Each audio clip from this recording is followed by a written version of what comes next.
Hello students, आपका स्वागत है हमारे चैनल पर। आज हम देखेंगे सेक्सुअल रिप्रोडक्शन इन रिक्शिया। इससे पहले वाली वीडियो में देख चुके हैं वेजिटेटिव रिप्रोडक्शन इन रिक्शिया। अब देखते हैं हम sexual reproduction. Sexual reproduction in Riccia is of oogamous type.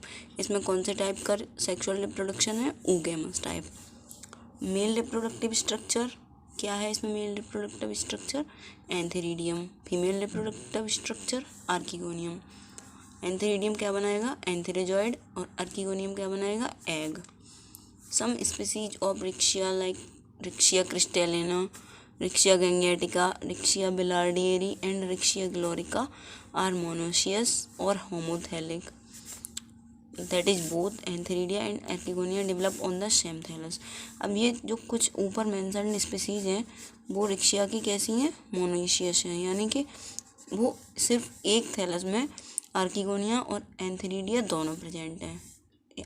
Monoecious या होमोथैलिक बोलेंगे। While in other species like Riccia frostii and Riccia discolor जो थैलस है वो डायोशियस है, मतलब अलग अलग थैलस में आर्किगोनिया और एंथेरिडिया प्रेजेंट है, तो इसको डायोशियस या हेटेरोथैलिक कंडीशन बोलेंगे। Antheridia and Archegonia remain enclosed within an antheridial and archegonial chambers and develop on the dorsal surface of the thallus। अब ये जो एंथेरिडिया और आर्किगोनिया हैं वो एक एंथेरिडियल चैम्बर में बंद रहते हैं और एक आर्किगोनियल में, मतलब आर्किगोनिया आर्किगोनियल चैम्बर में और एंथेरिडिया एंथेरिडियल चैम्बर में बंद रहते हैं और डेवलप होते हैं डोर्सल सरफेस पे, थैलस के डोर्सल सरफेस पे। Sex organs develop in acropetal succession, that is mature sex organs are present at the posterior and the young ones towards the apex of the thallus। अब development किस प्रकार का है sex organs का? Acropetal succession में, मतलब जो mature sex organs होंगे वो प्रेजेंट होंगे पोस्टीरियर एंड पे और जो यंग वंस जो नए बन रहे होंगे वो होंगे अपेक्स पे, ऊपर की तरफ थैलस पे। There is no particular time for the development of the sex organs and therefore one can see all the developmental stages in different sections of the same thallus। अब जो जो सेक्स ऑर्गन्स बनते हैं तो उनमें कोई particular time नहीं होता कि इस टाइम पे बनेंगे, तो डेवलपमेंट की किसी भी स्टेज पे जब हम थैलस का सेक्शन काट के देखेंगे तो हमें उसमें ये स्ट्रक्चर्स दिखाई देंगे। अब हम डिटेल में स्टडी करेंगे एंथेरिडियम की। अब एंथेरिडियम का डेवलपमेंट देखेंगे। सबसे पहले the development of the antheridium starts from a superficial antheridial cell situated on the dorsal surface of the thallus. It is a few 2 to 3 cells away from the apical cell. अब antheridium का development start होगा कहाँ से? एक superficial antheridial cell होगा जो कि कहाँ पे सिचुएटेड होगा, कहाँ पे प्रेजेंट होगा? डोर्सल सरफेस पे थैलस के। जो 2 से 3 सेल्स जो एपिकल सेल होता है उससे 2 से 3 सेल दूर होगा, उससे डेवलपमेंट स्टार्ट होगा एंथेरिडिया का। The antheridial initial enlarges in size, becomes papillate and divides first by a transverse division. जो एंथेरिडियल इनिशियल होगा वो एक सेल होगा, वो बड़ा होगा साइज में और पेपिलेट बन के आएगा और डिवाइड सबसे पहले होगा ट्रांसवर्स डिवीजन में to form an upper outer cell and a lower basal cell. और क्या बनाएगा? एक अपर आउटर सेल और एक लोअर बेसल सेल, ये 2 सेल्स बनेंगे फर्स्ट डिवीजन के बाद। Basal cell remains embedded in the tissue of the thallus, undergoes a little further development and forms the embedded portion of the antheridial stalk. जो basal cell होगा वो thallus के tissues में embedded मतलब धंसा रहेगा और फिर थोड़ी थोड़ी उसमें और डेवलपमेंट होंगे जिससे कि वो जो एम्बेडेड पोर्शन होगा वो एंथेरिडियल स्टॉक बनाएगा। एंथेरिडिया का धंसा हुआ पोर्शन थैलस में एंथेरिडियल स्टॉक वही बनाएगा ये structure. Basal cell outer cell divides by transfer division to form a filament of 4 cells. Outer cell होगा वो डिवाइड होगा किसमें? फिलामेंट में, और 4 सेल बनेंगे। Upper 2 cells of 4 celled filament are known as primary antheridial cells. जो ये यहाँ पर डिवीजन हुआ एंथेरिडियल सेल का, अपर आउटर सेल और लोअर बेसल सेल बना, तो बेसल सेल क्या बनाएगा, एंथेरिडियल स्टॉक। अब आउटर सेल का हम डिवीजन देख रहे हैं, तो वो बनाएगा फिलामेंट बनाएगा 4 सेल्स का। तो जो 4 सेल्स का फिलामेंट होगा उसमें सबसे पहले बनेंगे प्राइमरी सेल, और जो लोअर 2 सेल होंगे उन्हें हम कहेंगे primary stalk cell, primary antheridial और प्राइमरी स्टॉक। आउटर सेल में ये 2 सेल बने इसके डिवीजन से। Primary stalk cells form the stalk of antheridium. जो प्राइमरी स्टॉक सेल होंगे वो एंथेरिडिया का स्टॉक बनाएंगे। Primary antheridial cells divide by 2 successive vertical divisions at right angle to each other to form 2 tiers of 4 cells. Primary stalk cell होगा, अब उसमें further division होगा जो कि क्या बनाएगा, जो 2 सक्सेसिव डिवीजन होंगे, वर्टिकल डिवीजन होंगे जो कि राइट एंगल पे होंगे, और क्या बनाएंगे 2 tiers ऑफ 4 सेल्स। 4 सेल्स के 2 tiers बनाएंगे। A periclinal division is laid down in both the tiers of 4 cells, and there is the formation of the 8 outer sterile jacket initials and 8 inner primary endogonal cells. अब जो वो 4 sales बने हैं उनमें और further periclinal division होगा, और क्या बनेगा 8 आउटर स्टेराइल जैकेट इनिशियल्स बनेंगे और 8 इनर प्राइमरी एंड्रोगोनियल सेल्स बनेंगे। Jacket initials divide by several anticlinal divisions to form a single layer of antheridial jacket. जो जैकेट सेल बनेंगे वो एंथेरिडियल जैकेट बनाएंगे, और जो प्राइमरी एंड्रोगोनियल सेल बने ये वाले, ये बनाएंगे primary androgonial cell divide several repeated transverse and vertical division resulting in the formation of large number of small cubical androgonial cell. जो प्राइमरी एंड्रोगोनियल सेल होंगे वो एंड्रोगोनियल सेल बनाएंगे। जो स्टेराइल जैकेट इनिशियल्स होंगे वो एंथेरिडियल जैकेट बनाएंगे, वो jacket sterile होगी। The last generation of the androgonial cells is known as androcyte mother cells. जो लास्ट जनरेशन होगी एंड्रोगोनियल सेल्स की वो क्या कहलाएगी, androcyte mother cell. Androcyte mother cell.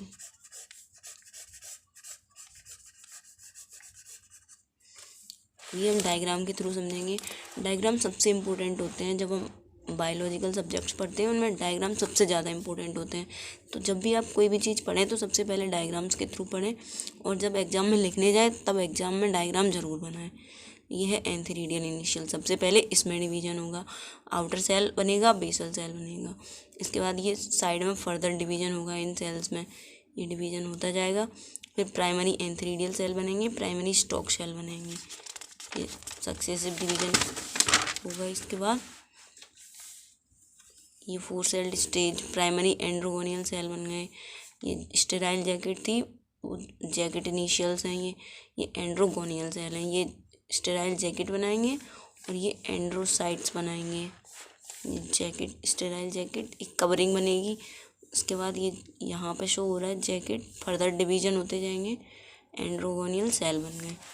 ये नीचे की तरफ ये स्टॉक बन गया, ये जैकेट। ये डायग्राम है डेवलपमेंट ऑफ एंथेरिडियम। अब स्पर्मेटोजेनेसिस देखेंगे। Definition: the process of metamorphosis of androcyte mother cells into antherozoids is called spermatogenesis।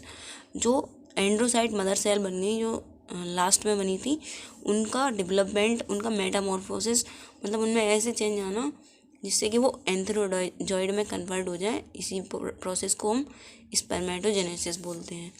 It completes with in a few minutes. ये बहुत जल्दी कंप्लीट हो जाता है। Each androcyte mother cells divide by a diagonal mitotic division to form 2 triangular cells called androcytes। अब जो एंड्रोसाइट mother cell होगी उसमें डिवीजन होंगे और माइटोटिक डिवीजन होंगे, जो कि क्या बनाएंगे, ट्राइंगुलर सेल्स, जिन्हें हम एंड्रोसाइट्स बोलेंगे। एंड्रोसाइट मदर सेल से एंड्रोसाइट बन गए। Both the androcyte remain enclosed in the wall of androcyte mother cell with one separate wall.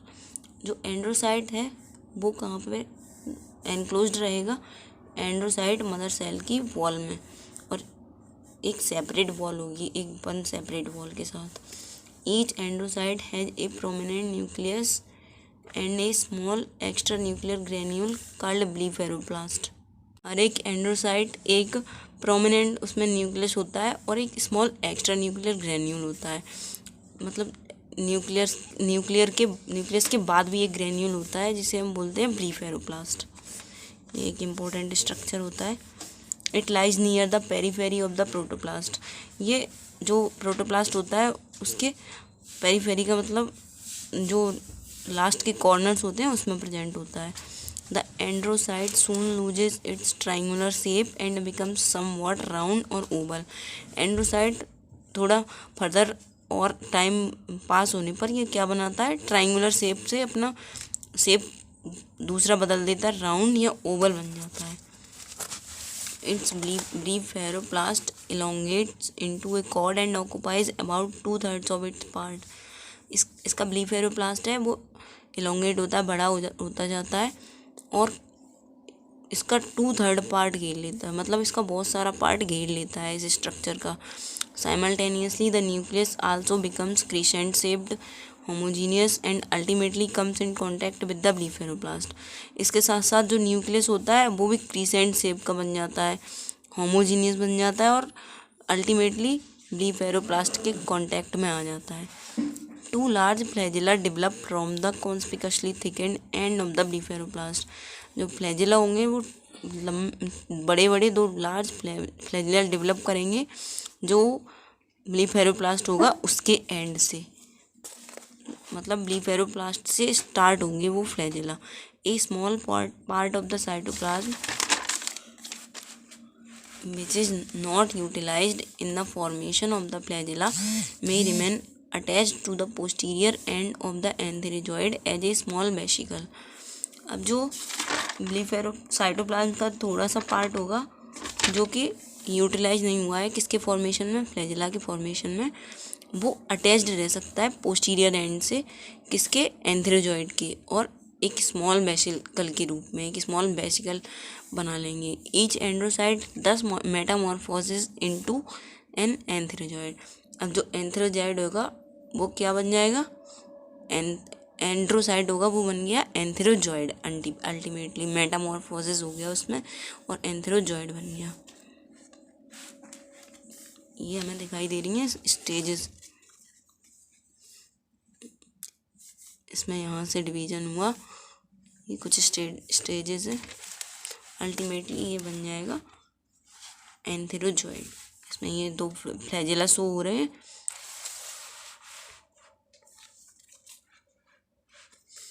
Mature antherozoid. अब जो एंथेरोजॉइड है, मैच्योर एंथेरोजॉइड, उसका स्ट्रक्चर क्या है।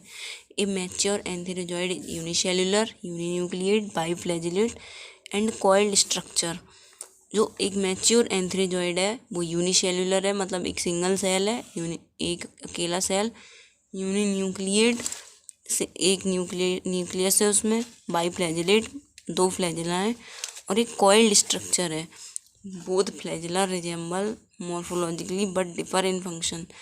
जो फ्लैजिला होते हैं वो मॉर्फोलॉजिकली मतलब दिखने में तो सेम होते हैं लेकिन उनके फंक्शन डिफरेंट होते हैं, अलग अलग होते हैं। One flagellum serves for propulsion and the other for rotation and for changes in direction.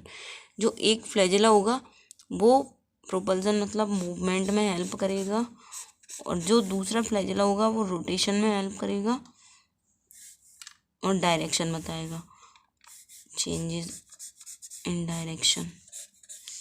Propulsion, rotation और चेंज इन डायरेक्शन ये फंक्शंस हैं फ्लैजिला के।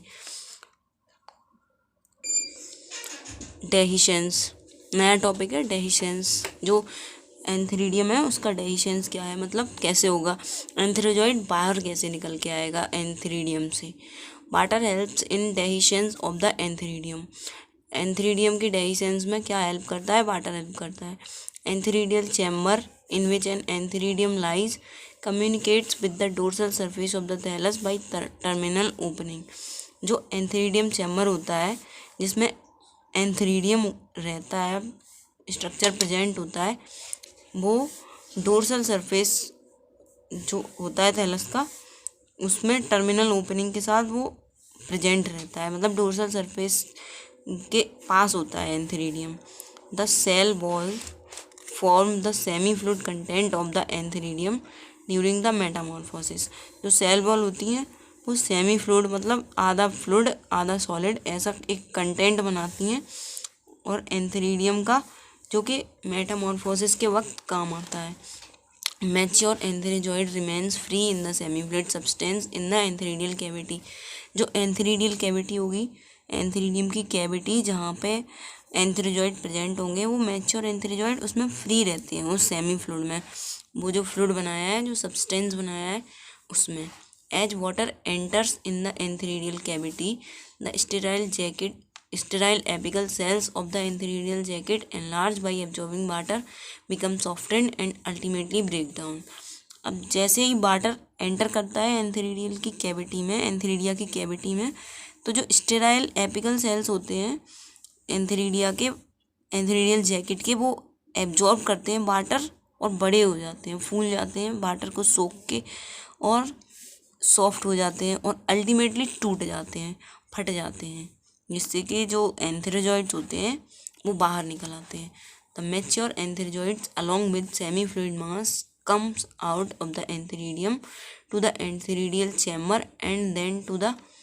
अब इसी से जो मैच्योर एंथेरिजॉइड्स होते हैं वो सेमी फ्लूइड मास के साथ बाहर आ जाते हैं और एंथेरिडियल चैम्बर के बाहर, और उसके बाद डोर्सल सरफेस पे चले जाते हैं थैलस के।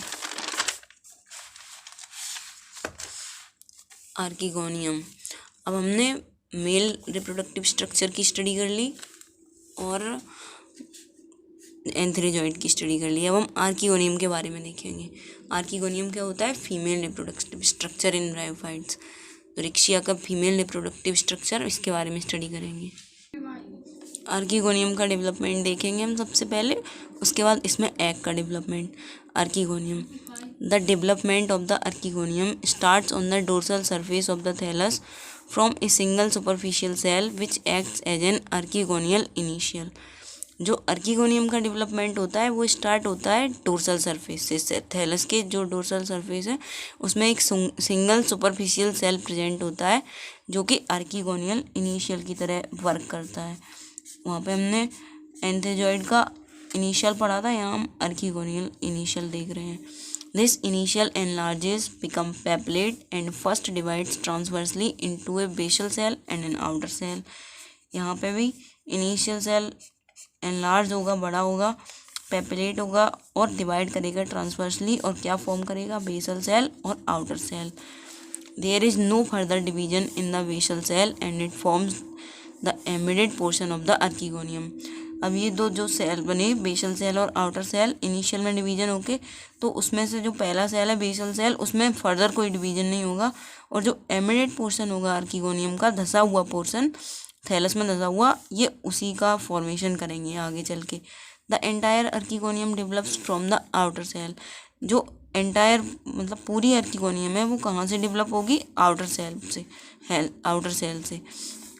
This outer cell divides by 3 successive intersecting walls or periclinal vertical walls, resulting in the formation of 3 periclinal initials and a 4th median cell, the primary axial cell।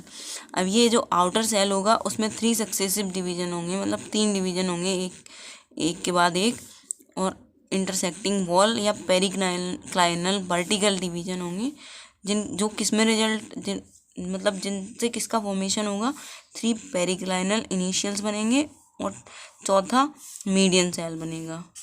Median cell और periclinal initials, और जो median cell होगा वो बनाएगा primary axial cell. Each of 3 peripheral initials divide by an anticlinal vertical division forming 2 sales.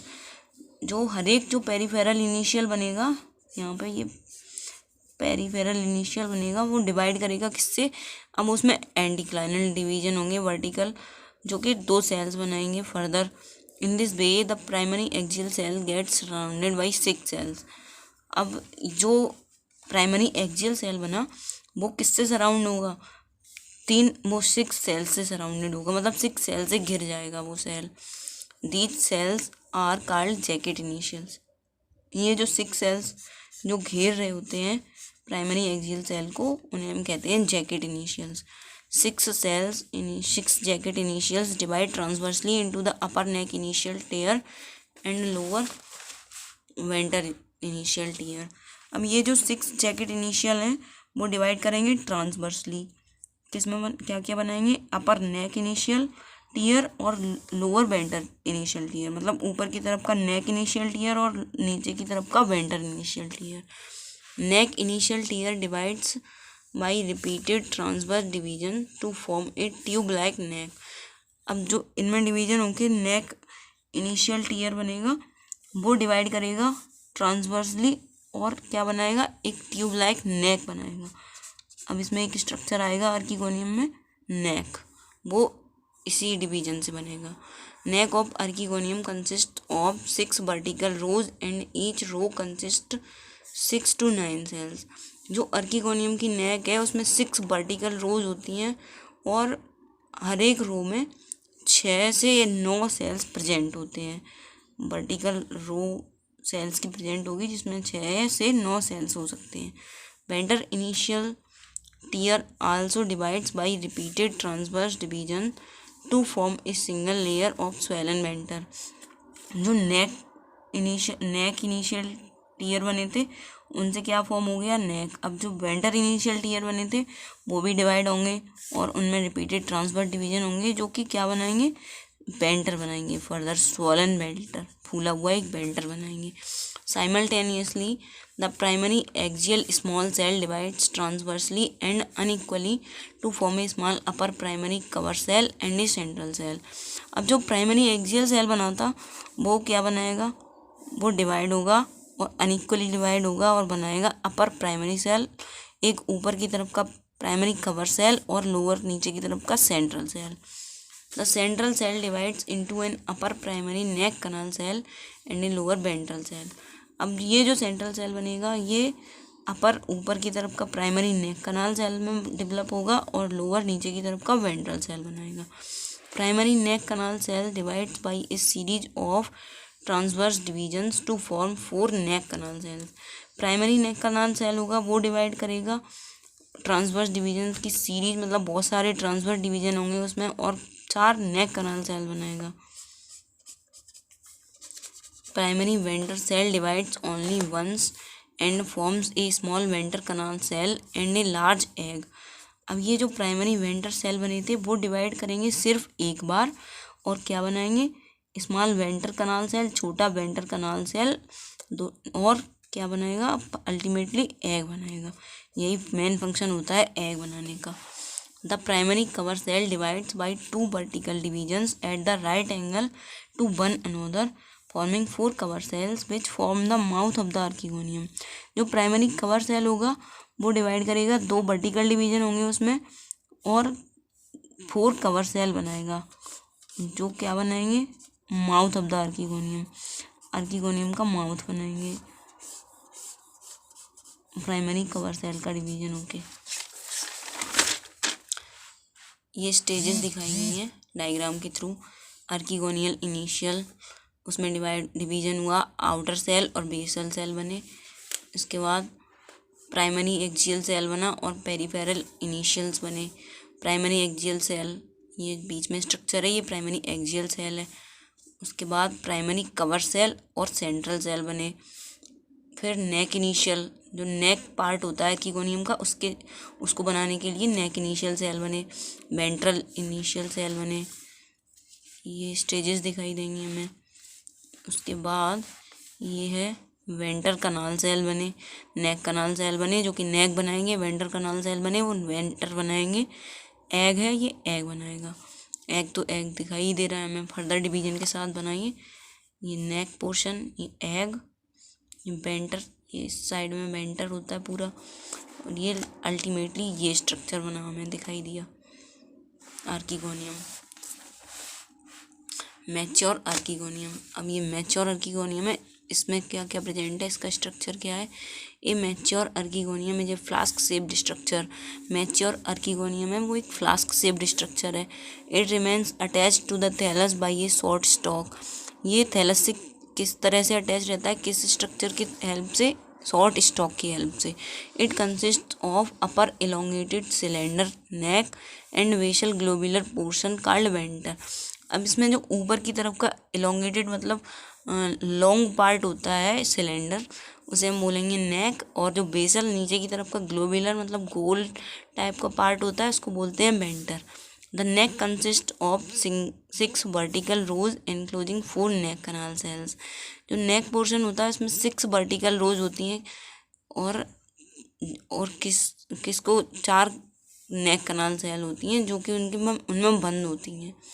नेक में 6 vertical rows होती हैं neck canal cells की। The venter consist of a single layer jacket. जो वेंटर होता है उसमें सिंगल लेयर होती है, उसको बोलते हैं jacket. 12 to 20 cells in perimeter enclose a small venter canal cell and a large egg। 12 से 20 सेल की जो पेरीमीटर होता है वो क्या एनक्लोज करते हैं, उनमें क्या बंद होता है, एक स्मॉल वेंटर कनाल सेल और एक लार्ज एग। ये 2 चीज़ें उसमें बंद होती हैं। 4 cover cells are present at the top of the neck. जो कवर सेल्स होते हैं वो नेक के टॉप पे प्रेजेंट होते हैं 4, जो कि कितने होते हैं 4। तो ये हो गया मैच्योर अर्कीगोनियम का स्ट्रक्चर। आज हमने देखा अर्कीगोनियम का स्ट्रक्चर, एंथेरिडियम का स्ट्रक्चर, एंथेरिजॉइड का डेवलपमेंट, एंथेरिडियम का डेवलपमेंट, मतलब हमने स्टार्ट कर दिया सेक्सुअल रिप्रोडक्शन। अब हम अगले पार्ट में पढ़ेंगे फर्टिलाइजेशन और स्पोरोफाइट का डेवलपमेंट। अगर आपको इस पूरे लेक्चर की नोट्स चाहिए तो आप कमेंट में ज़रूर बताइए, और आपको वीडियो कैसी लगी ये भी बताइए। वीडियो को लाइक कीजिए, चैनल को सब्सक्राइब कीजिए और वीडियो को ज़्यादा से ज़्यादा शेयर भी कीजिए। Thank you.